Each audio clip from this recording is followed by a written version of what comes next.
Hello friends, কেমন আছো সবাই? তো আজ আবার একটা নতুন কিছু নিয়ে চলে এসেছি।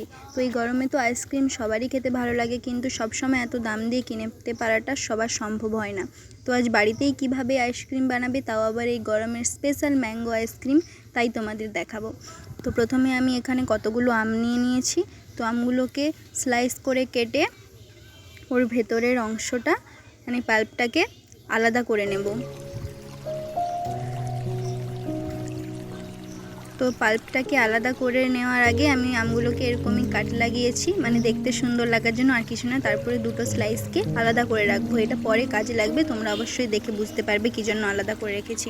তো আমের পাল্পটাকে আমি এভাবে আলাদা করে নেব। তো এখানে আমি চামচ ইউজ করেছি আলাদা করার জন্য।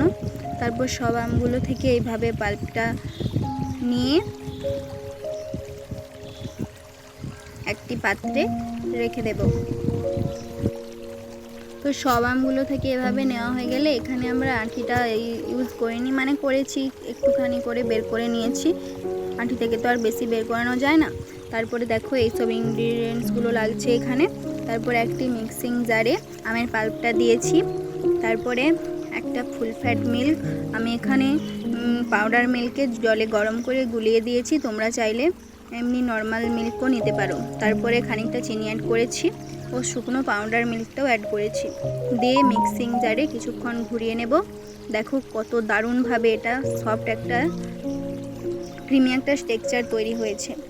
তো এটাকে আমি একটা কন্টেনারে ঢেলে নেব প্রথমে।